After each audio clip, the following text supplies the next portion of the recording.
Ya, bisa di tempatnya masing-masing ya. Dan tempatnya masing-masing, kalau berdiri nanti semua jadi berdiri karena yang belakang jadi nggak kelihatan. Ini pasien stroke. Maka sebelum Anda melakukan beberapa pemeriksaan ini, ya, Anda harus mencari kesan lebih dulu. Ya, harus mencari kesan lebih dulu.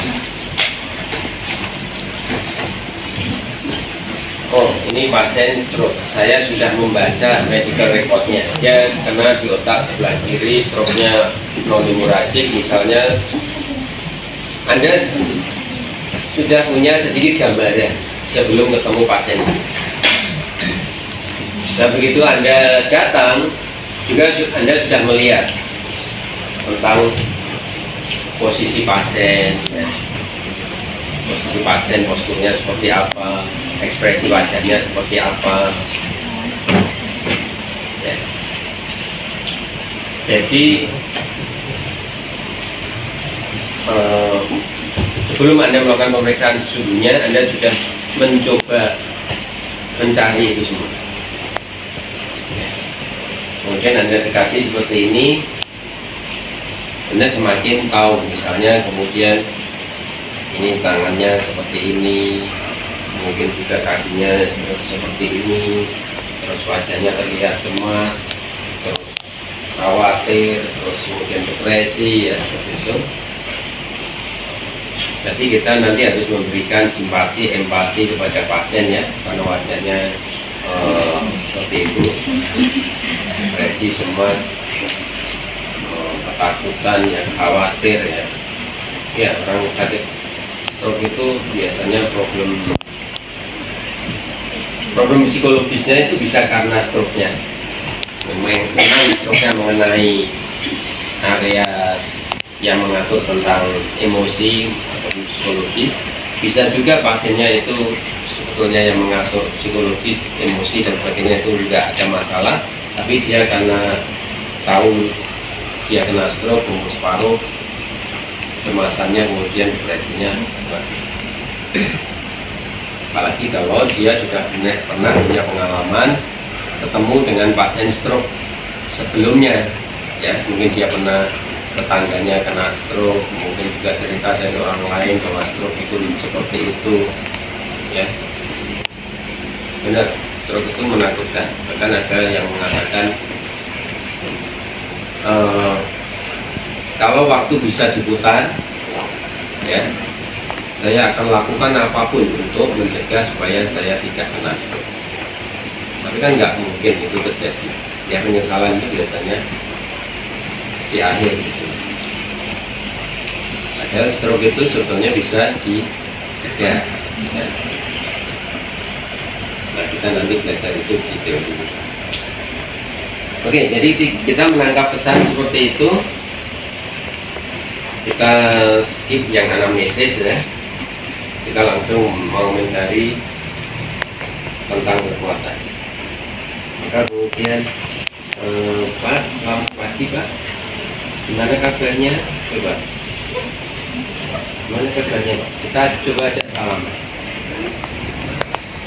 Kok salamannya agak sulit ya, kemudian kita bawa tangannya, kemudian kita kok sulit Pak ya, coba pakai tangan yang kiri.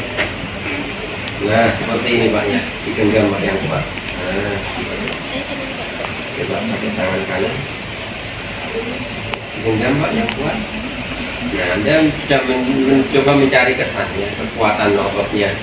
Apakah dia lumpuh total atau masih ada otot yang tersisa ya. Ini sudah paling kuat Pak. Kita tanya. Sudah, misalnya bisa jaga.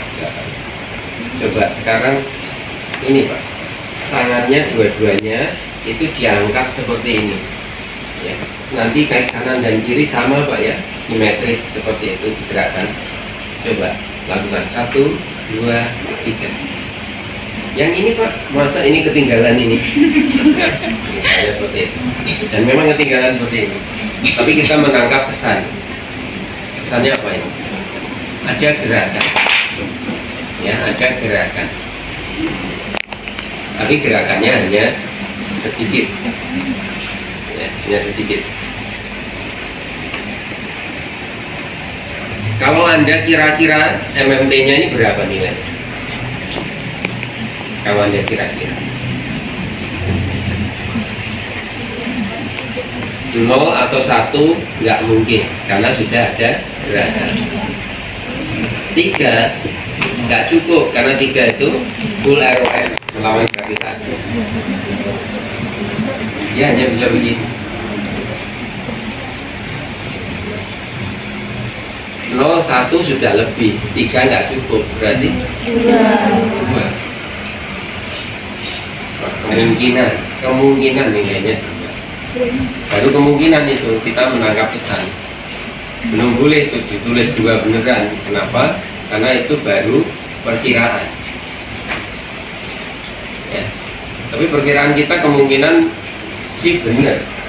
1 sudah lebih, 3 nggak cukup. Angka di antara 1 dan 3 ya 2.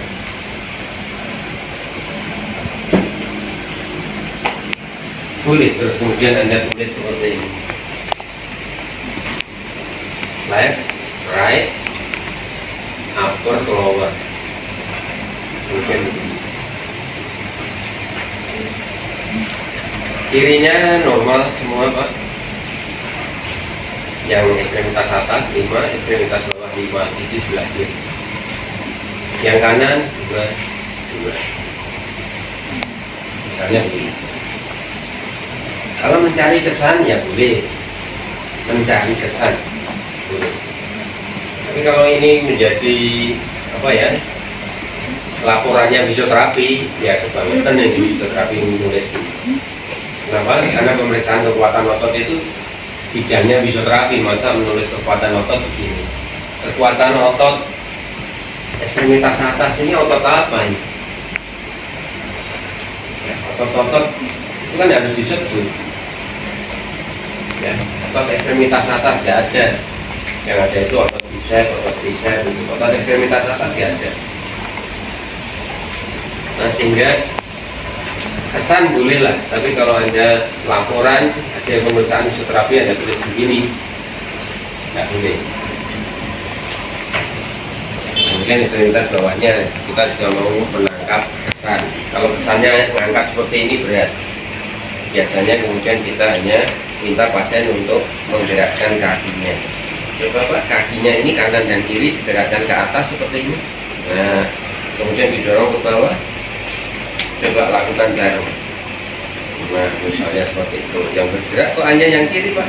Coba dilihat Pak. Misalnya ganjal, mantalnya kita ganjal. Ya, sehingga pasien bisa melihat. Coba yang kanan ini Pak, supaya gerakannya sama kanan dan kiri. Sudah Pak, saya sudah berusaha. Misalnya, oh iya, sudah, tidak apa-apa. Ini juga sama, ini bisa bergerak full ROM dengan mudah. Yang di sini ada gerakan sedikit. Oh iya, sekitar 2 juga. Ya, karena 1 sudah lebih, 3 enggak.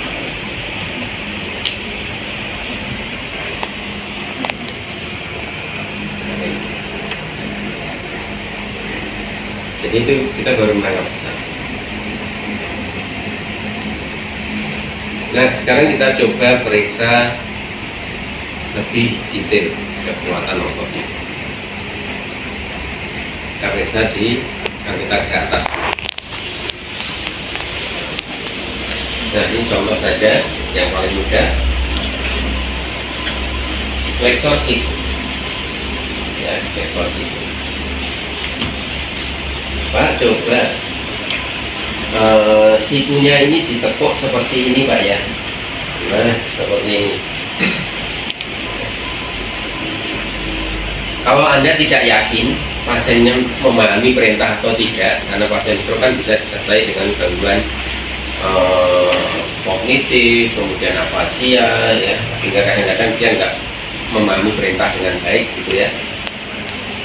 Coba Pak, perintah yang tadi saya berikan dilakukan pada sisi yang sehat. Kalau dia bisa seperti itu, berarti dia paham perintah kita.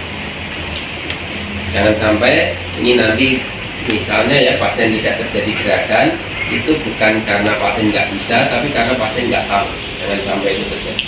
Anda salah mendiagnosis nanti. Jadi pasien sudah tahu persis apa yang kita inginkan. Coba sekarang ditekuk tangannya. Nah, misalnya sampai di sini. Sudah Pak, ini sudah tidak bisa lagi, tinggal sedikit loh Pak, ini dari sini ke sini. Ya, kita motivasi seperti itu, tetap tidak bisa. Maka kemudian kita memberi nilai berapa? Seperti tadi. Berarti flexor siku nilainya 2. Karena 0 dan 1 sudah lebih, tapi 3 nggak cukup. Nilainya 2. Jadi kalau Anda melakukan MMT, nggak ada nilai plus dan nilai minus, ya 2 min, 3 plus, nggak ada nilai plus dan minus seperti itu, maka menilai MMT itu gampang. Ya, 1 sudah lebih, 3 nggak cukup. Angka di antara 1 dan 3. Ya. Tapi kalau ada nilai plus dan minusnya, maka kemungkinannya kan bisa banyak. Mungkin Anda bisa beri nilai 1 plus, 2 min, 2 plus, 3 min. Bisa. Oke. Nah, Anda menuliskannya ini flexor siku nilai 2 atau bicep, otot bicep nilai 2. Flexor siku atau bicep. Nah, MMT itu sebetulnya nggak bisa memeriksa individu otot, itu nggak bisa. Karena gerakan seperti ini memang penggerak utamanya bicep. Tapi kita tahu ini dibantu oleh otot-otot lainnya. Apa saja? Ya. Prime movernya bicep. Ya, tapi sinergisnya, pembantunya apa saja, apa saja? Vertebrator radialis, coracoid radialis, ya, coracoid radialis. Bahkan pronator juga sedikit membantu juga. Sehingga ini lebih tepat kita menyebutnya flexor siku. Otot-otot flexor siku nilai 2. Nanti kemudian dikasih komponen bicep, coracoid radialis, brachialis. Karena kita tidak bisa hanya memerintahkan bicep saja ini yang bergerak. Tidak bisa.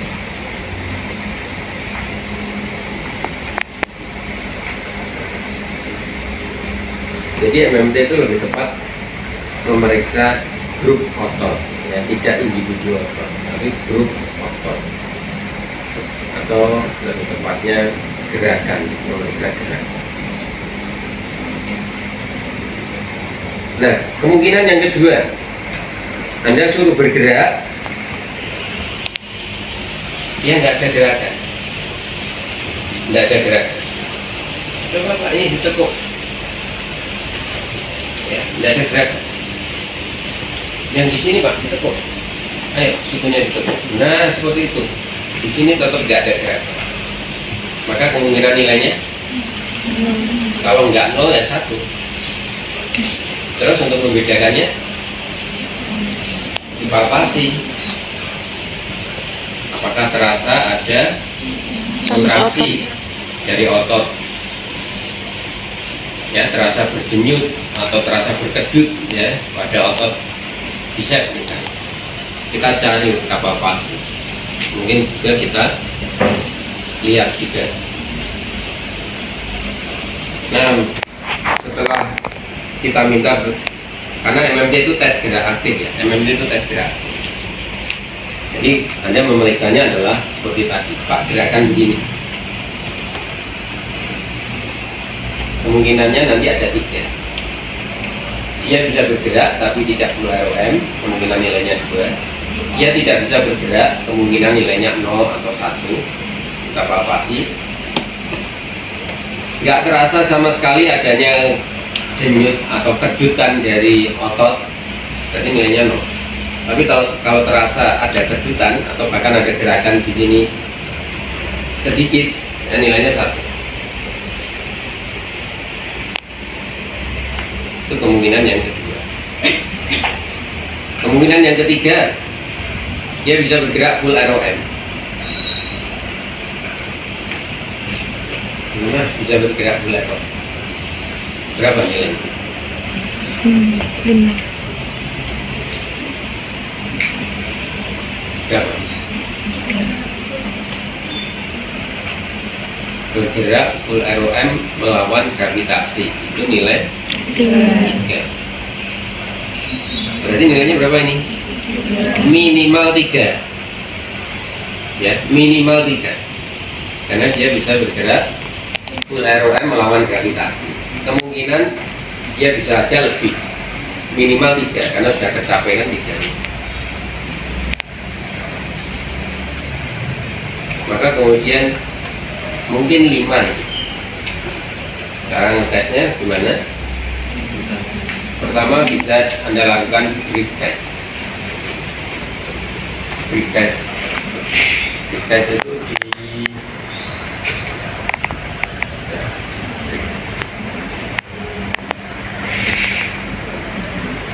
jadi sudah bergerak melawan gravitasi full ROM. Pak, tahan, tetap posisinya seperti ini Pak ya. Ini mau saya tarik, saya luruskan. Tahan. Nah, saya tarik dengan kuat. Dia nggak bisa ngikut. Terus tahanannya kita kurangi, dia bisa menahan. Maka kita begini lempar.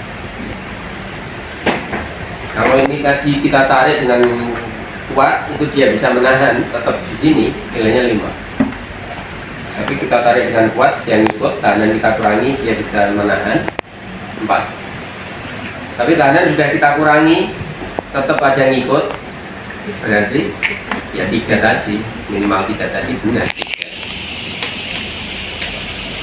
Jadi kalau MMT itu tidak ada plus dan minusnya, gampang. Ya, gampang.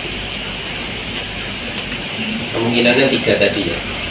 Dia bisa bergerak tapi tidak full ROM. Kemungkinan 2. Dia tidak ada gerakan, kemungkinan 0 dan 1. Dia bisa bergerak full ROM minimal 3. Kemungkinan bisa 5 sampai bisa 3 itu sendiri.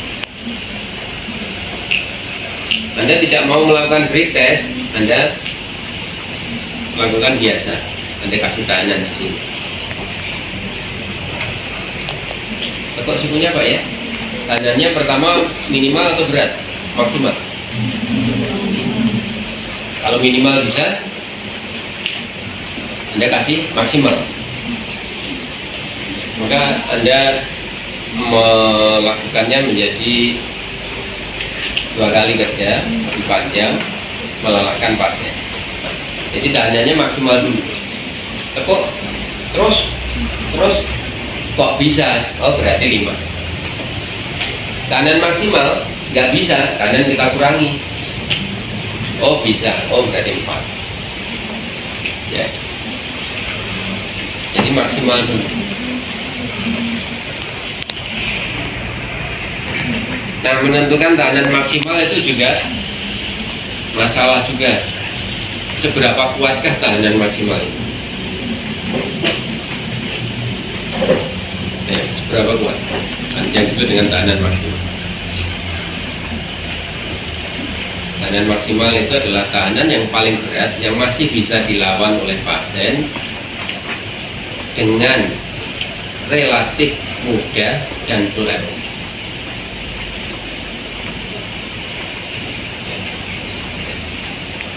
Bukan mudah sekali ya, tapi yang masih mudah lah.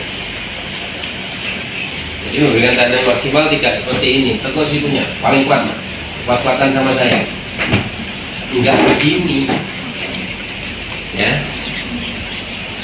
Tahanan maksimal itu adalah tahanan paling berat yang masih bisa dilawan oleh pasien. Ya terus, lebih kuat lagi. Terus. Nah seperti ini misalnya.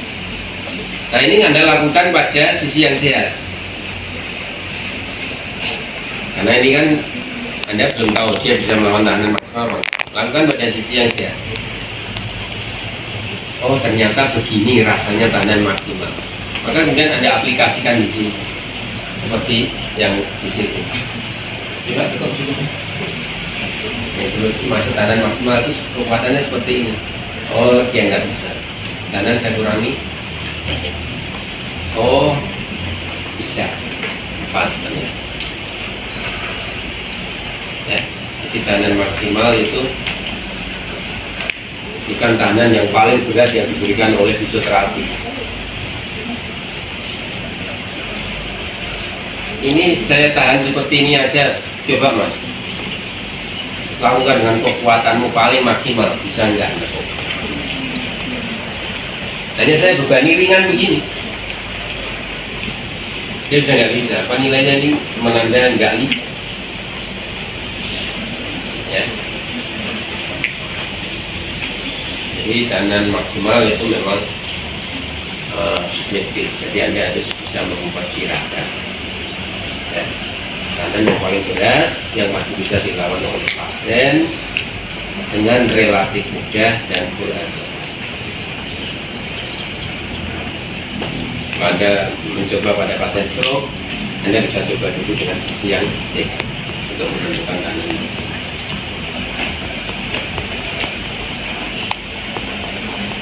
Nah, yang disebut dengan full ROM itu tidak harus full ROM fisiologis ya. Tidak harus. Misalnya, nyata-nyata pasien itu ada kekakuan sendi. Sebelum kena stroke, dia dulu waktu kecil itu pernah jatuh dan pulihnya itu orang Jawa bilang cepo gitu ya. Itu ROM-nya terbatas di sini. Nggak bisa sampai di sini. Dia terbatas di sini. Maka dia bisa melawan tahanan maksimal sampai di sini. Ini sudah kita sebut 5. Jangan Anda kurangi, ini nggak bisa full ROM Pak. Syarat 5 kan melawan tahanan maksimal dan full ROM. Full ROM-nya kan di sini, ini di sini. Udah. Jadi full ROM itu sampai pada batas ROM fisiologis atau ROM keterbatasan. Oke, itu beberapa hal yang saya pahami. Nah, melakukan MMT pada pasien stroke, mungkin Anda harus melakukan semuanya dalam posisi tidur terlentang. Nggak bisa Pak, kemarin saya MMT itu diajari kalau mengukur kekuatan otot quadriceps itu posisinya harus duduk mengkang-mengkang. Duduk di tepi bed, mengkang-mengkang.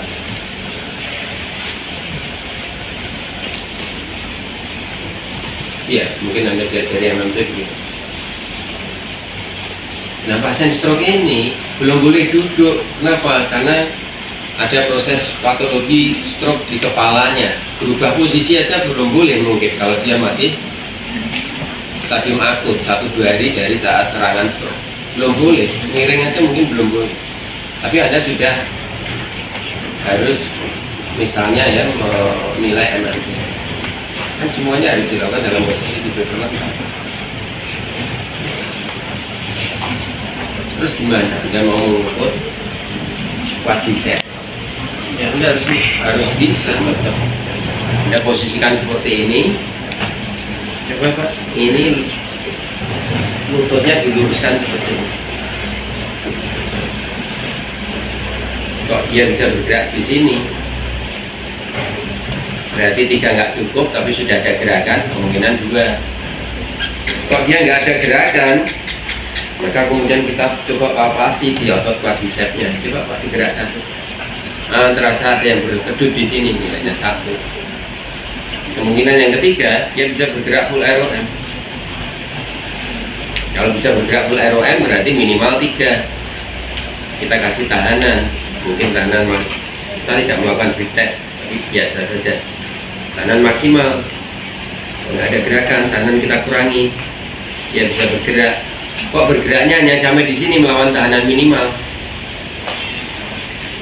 Setelah itu nggak bisa lagi melawan tahanan, tapi dia bisa bergerak sendiri full ROM. Pak, kalau dia bisa bergerak full ROM melawan gravitasi, nilainya 3. 3 sudah dapat Pak. Tapi waktu saya beri tahanan ini, tahanan minimal, dia itu bisa bergerak sampai di sini. Nanti 3 sudah lebih nih, karena syarat 3-nya sudah terpenuhi, plus melawan tahanan minimal itu bisa bergerak sampai di sini. Nah, ini peluang untuk memberikan nilai plus ini. Jadi Anda beri nilai berapa? Berapa? 3 plus atau 4 min?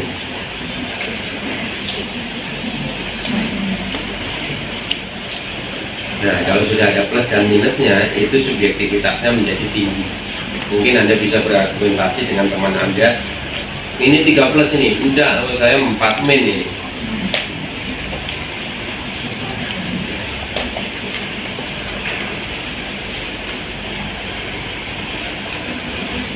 Ya.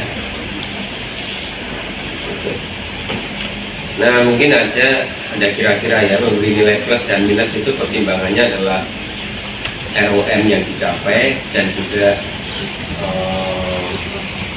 kekuatan dalam melawan tahanan. Kalau dia nilainya 3 sudah dapat, melawan tahanan itu sampai tahanan minimal sampai di sini, ya mungkin Anda beri nilai 3 plus begini. Tapi kalau dia melawan tahanan minimal bisa sampai segini. Nah, ini kalau saya beli nilai 3 plus ini saya terlalu pelit. 4 min ini misalnya. Ya, makanya MMT itu kan dikatakan subjektivitasnya tinggi karena seperti itu. Pertama kalau sudah ada nilai yang plus dan minus.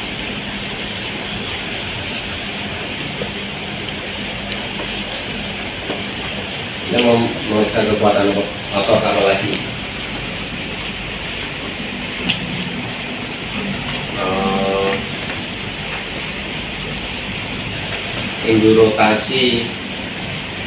indorotator pada shouldernya, posisinya seperti itu, terlentang ya, buat dulu. Indorotasi itu posisinya dari sini, kemudian bergerak ke sini, atau mungkin dari sini bergerak ke sana.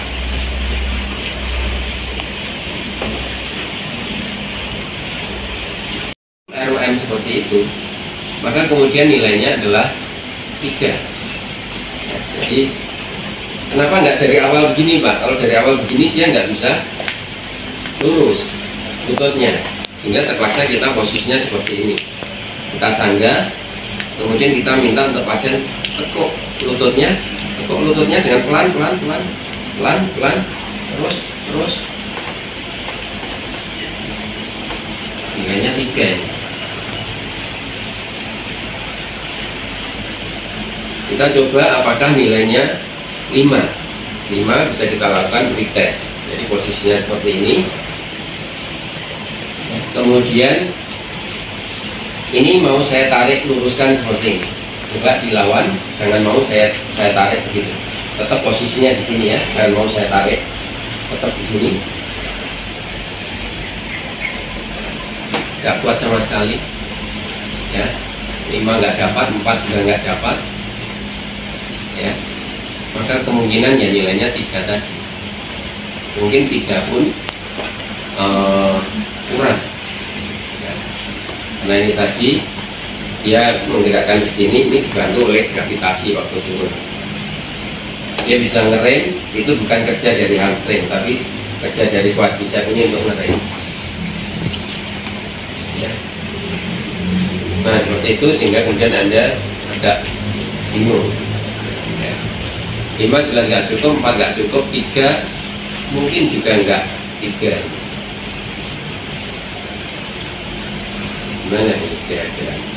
Nah maka kemudian Anda coba memberikan tahanan di sini, yang tahanan itu kurang lebih sebesar gravitasi ya. Tekuk terus Anda masih bisa merasakan ini bergerak.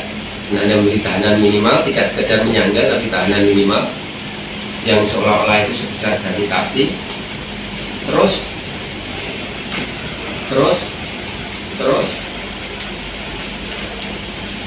iya, 5 tadi nggak cukup, 4 nggak cukup, dan saya beri tahanan minimal seperti ini, bisa full ROM 3. Nah, sampingnya untuk hamstring. Hamstring itu kan harus posisi tidur tengkurap, Pak. Itu kalau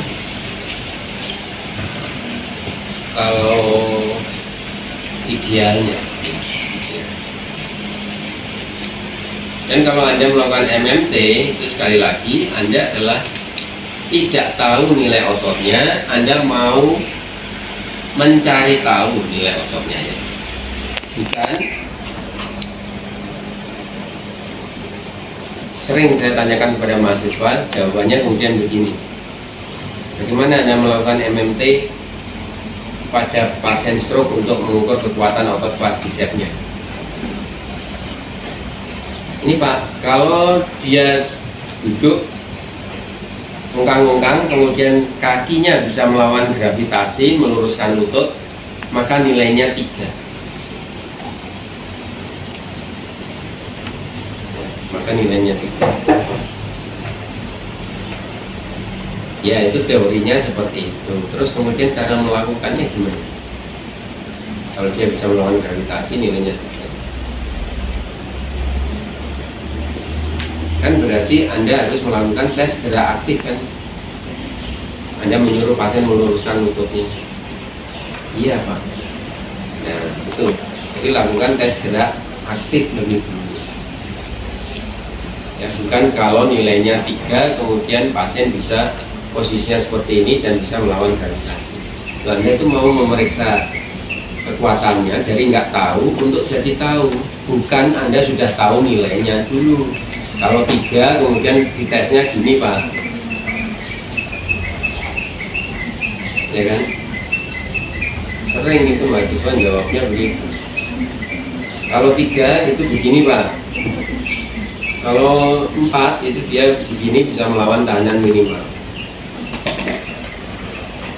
Anda itu sekali lagi bukan sudah tahu nilai ototnya, Anda belum tahu nilai ototnya dan mau mencari tahu. Jadi caranya nggak begitu. Jadi caranya dilakukan tes gerak aktif. Dia gerakan full ROM minimal 3, kemungkinan bisa 4 atau 5. Kita lakukan tes ini. Kalau ada gerakan sedikit, 1 sudah lebih, 3 nggak cukup, kemudian 2. Nggak ada gerakan, palpasi, kemungkinan nilainya 0 dan 1. Oke, jadi seperti itu pada semua otot-otot atau grup otot ya, tepatnya MMT itu grup otot ya, bukan otot di tubuh manusia. Jangan sampai hanya seperti itu ya, upper, lower, kanan, kiri ya, tapi kemudian dijajarkan shoulder, flexor, shoulder, ototnya apa nilai otot kanan dan kiri ya, supaya ada pembandingnya. Terus kemudian flexor, shoulder, flexor sudah. Terus kemudian extensor, terus kemudian rotator, kemudian indorotator, kemudian abductor, kemudian ATD. Nah seperti itu. Siku nanti juga begitu, flexor, siku, extensor, siku. Kemudian lengan, bawah, pronasi, inasi. Kemudian pergelangan tangan itu juga gitu ya. Palmar fleksi, kemudian dorsal fleksi, kemudian jari-jari. Dan semua bisa dilakukan dalam posisi duduk Ada pertanyaan tentang MMT? Dan MMT secara detail lengkapnya Anda sudah pernah mendapatkan di pemeriksaan.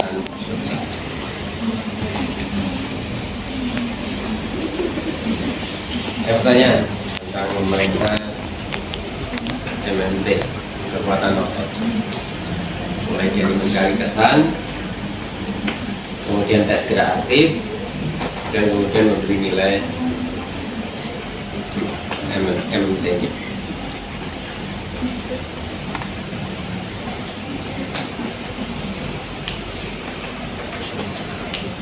Nah, pada waktu Anda melakukan tes MMT pada pasien yang mengalami spastisitas, ya, kadang-kadang nilai MMT ini menjadi tidak objektif. Dimana spastisitas yang sering terjadi pada pasien stroke itu adalah pada flexor sikunya, ya, dia spastik, posisinya mungkin begini. Ya.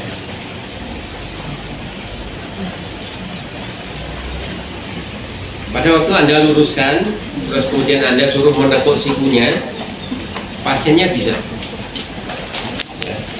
Tapi kemudian bisanya menekuk siku itu posisinya begini, tangannya begini, terus kemudian menekuk siku. Anda memberi nilai, wah ini minimal 3 ini Pak, Benzapun ROM. Tapi begitu Anda posisikan seperti ini, terus Anda suruh nekuk sikunya, ternyata tidak bisa. Begitu ini Anda posisikan ADG, ini Anda depresikan begini, terus Anda suruh nekuk siku seperti ini, ternyata tidak bisa. Dia hanya gerakannya begini, pagi hanya begini. Tapi begitu ini Anda lepaskan, pasien begini, kemudian begini, dia bisa bergerak.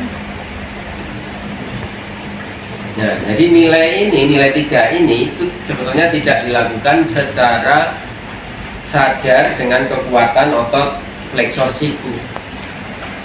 Dia dibantu oleh pola sinergis spastisitas. Pola sinergis itu gerakan massal. Gerakan massal. Dia begini, kemudian dia bisa.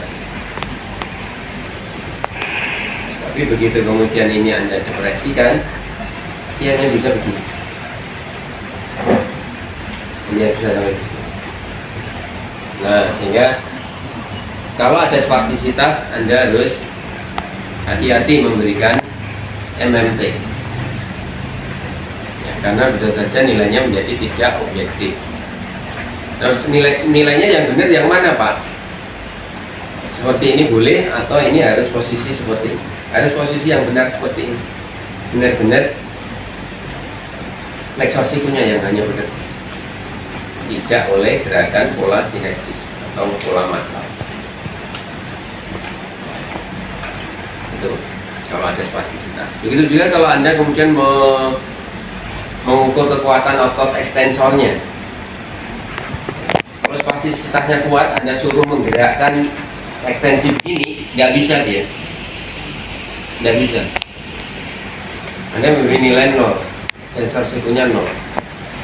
Padahal dia bukan nggak kuat ya, tapi kalah kuat dengan pola sinergis spastisitasnya ini.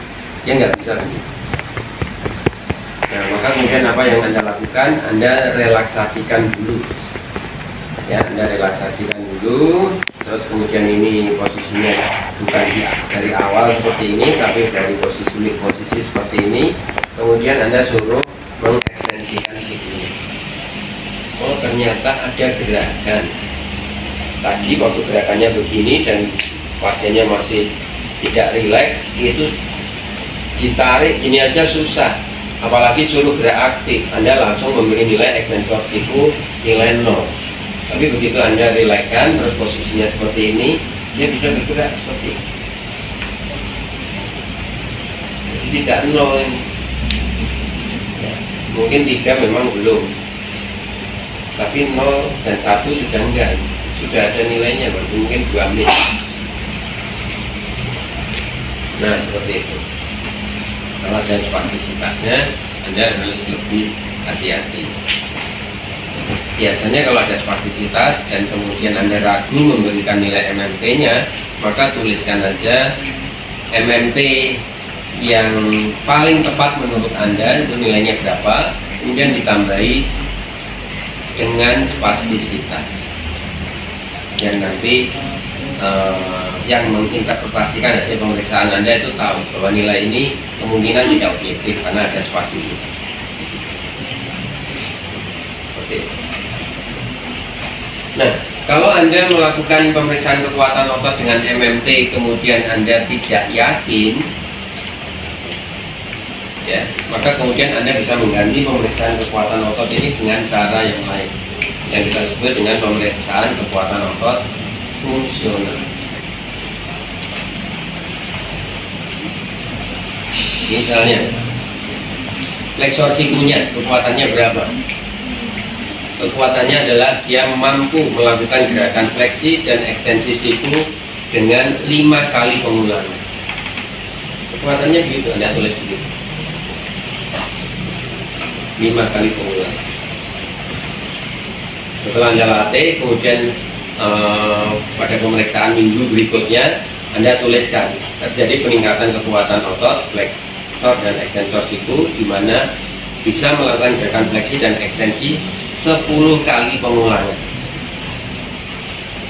Artinya apa? Kekuatannya meningkat.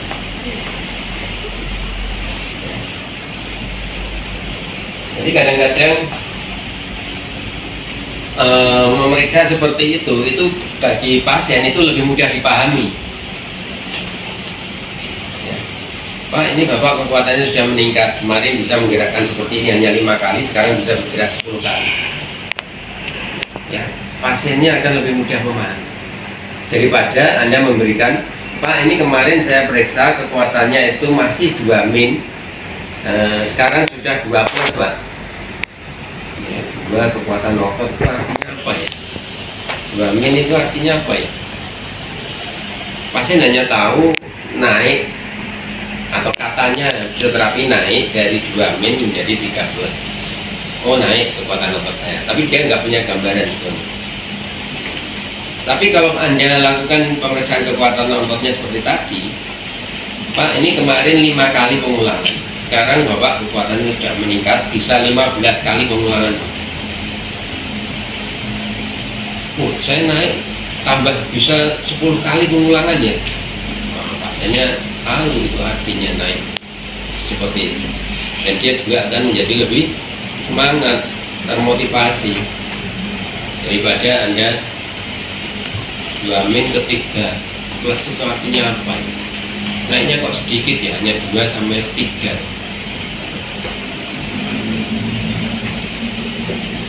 Karena pemeriksaan itu ternyata fungsinya ada satu lagi tadi ya. Kalau dilakukan dengan benar, itu bisa memotivasi pasien, ya, untuk motivasi pasien.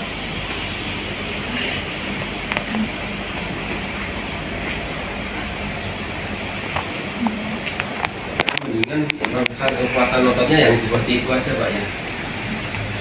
Mungkin, ya, mungkin juga asuransi pengennya juga seperti itu, karena asuransi itu bukan fisioterapis ya, sehingga dia nggak sulit memahami juga seperti pasien tadi. 2 menjadi 3 itu artinya apa ya? Oh, kalau 5 kali menjadi 10 kali, oh berarti meningkat ini. Kalau meningkat berarti ini fisioterapi diteruskan, ini asuransi akan siap dibiayai.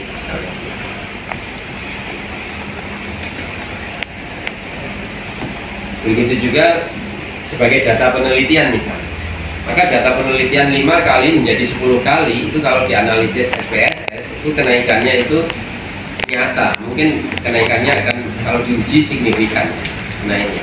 Tapi kalau 2 ke 3 itu naiknya sedikit, kadang-kadang itu di analisis statistik itu enggak signifikan. Ya, oke, seperti itu. Begitu juga untuk kekuatan otot, misalnya tungkai. Daripada Anda mengukur kekuatan otot flexor hipnya, quadricepsnya dengan MMT, mendingan Anda ukur kekuatannya dengan duduk berdiri ya. Kekuatan otot-otot tungkai yang mampu melakukan gerakan duduk ke berdiri berulang-ulang 5 kali. Setelah Anda latih, mampu 10 kali, mampu 15 kali ya, itu peningkatannya lebih mudah diamati oleh pasien, oleh keluarga pasien, oleh administrasi juga, daripada Anda ukur flexor hipnya berapa. Karena gerakan duduk berdiri itu membutuhkan kekuatan flexor hip, extensor hip, flexor knee, extensor knee ya, misalnya seperti itu.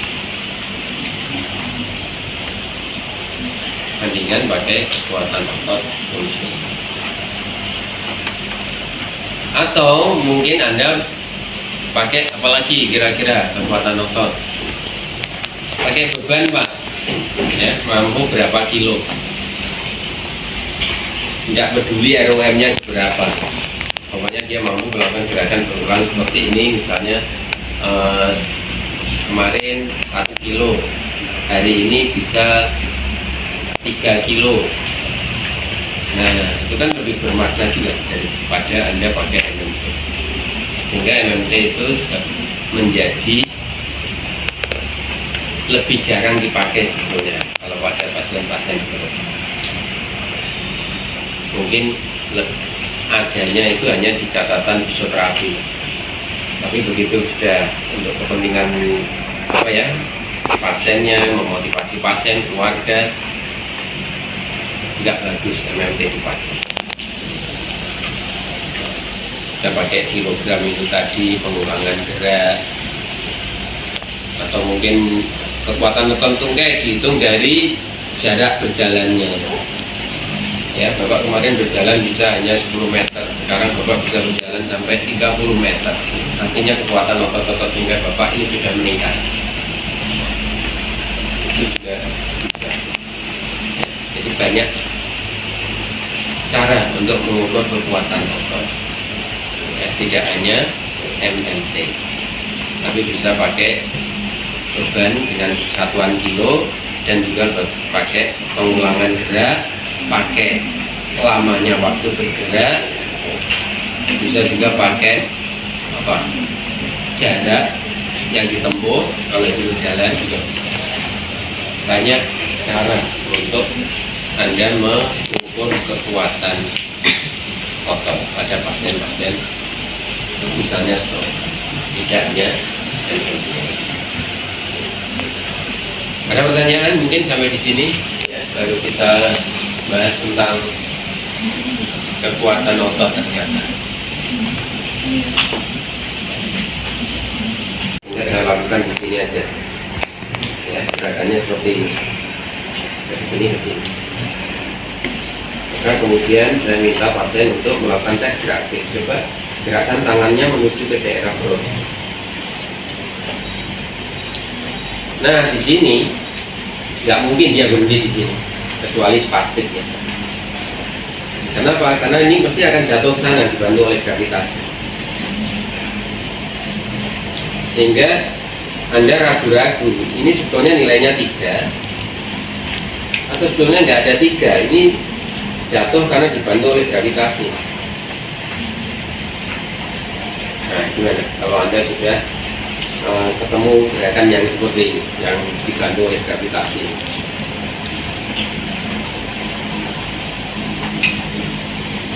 Nilai 0 dan 1 sudah lebih, sudah ada gerakan begini. Tapi apakah ini 3? Saya kok ragu-ragu, karena dari sini ke sini itu jatuhnya cepat sekali. Tapi kalau jatuhnya perlahan-lahan, nah ini mungkin dia kontrol gerakannya masih ada, benar-benar nilainya minimal 3, karena dia bisa bergerak full ROM walaupun ini tidak melawan gravitasi ya. Kalau yang mau melawan gravitasi itu yang ini ya, dari sini melawan gravitasi. Nah ini juga begitu, kita juga nah ini dibantu gravitasi atau kekuatan oleh pasien ini sendiri, jika Anda ragu-ragu mau memberi nilai berapa ini. Dia bisa bergerak sampai di sini, tapi terus kemudian jatuh seperti ini.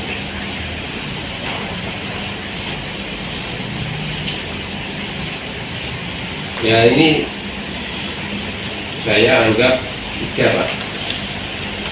Terus saya beri tahanan. Saya beri tahanan. Tahanan maksimal nggak bergerak, tahanan minimal juga nggak bergerak. Ini benar 3 apa enggak ya? Nah, kadang-kadang untuk mengeliminasi gravitasi, gangguan dari gravitasi, kita melakukannya seperti ini, ya. Gerakan terus begitu sampai di sini, kita bukan memberi tahanan, tapi hanya mengikuti gerakan tangan pasien ini. Kalau Anda nggak merasakan ada gerakan, nggak ada dorongan, ya ini berhenti di sini. Oh, berarti dia nggak bisa full ROM. Tapi kalau Anda merasakan ada dorongan, ikuti aja, bukan tahanan. Oh, ini pasien bergerak sendiri. Nah, setelah ini sudah tidak ada gerakan. Ya. Nah, asisted mengeliminasi gravitasi itu bisa dilakukan dengan cara seperti ini. Ya, harus pakai papan micin ya, asisted. Jadi bisa seperti ini. Gerakan terus, bukan tahanan, tapi saya hanya menyanggai. Kalau dia bergerak, maka saya akan mengikuti. Kalau dia nggak ada gerakan, ya berhenti di sini. Bukan berarti saya memberikan tahanan ini, tidak, dia berhenti sendiri. Nah, seperti itu Anda bisa melatih berulang-ulang untuk merasakan. Ya, apakah benar ini tangan Anda itu memberi tahanan atau membantu, atau hanya sekedar mengeliminasi gravitasi. Kalau saya berikan begini, ya saya memberikan tahanan. Terus, ya ini tahanan. Tapi kalau saya seperti ini, terus bergerak sendiri. Saya hanya mengeliminasi. Begitu juga waktu dia bergerak ke sini. Ini juga bisa kita lakukan asisted. Ini bukan kita membantu, kita hanya menyangga lengan pasien untuk mengeliminasi gravitasi. Ya, gerakan ke arah ke dalam seperti ini, mengeliminasi gravitasi. Di sini mengeliminasi gravitasi lagi. Jadi pada waktu kita mengeliminasi gravitasi di sini, itu seolah-olah kita membantu pasien. Tapi sebetulnya enggak, kita hanya menyangga. Begitu sampai di sini, eliminasi gravitasi kita tidak ke sini. Oh, bisa full ROM dengan eliminasi gravitasi. Nilainya di belakang. Oke. Jadi semua penilaian kekuatan otot bisa Anda lakukan dalam posisi tidur.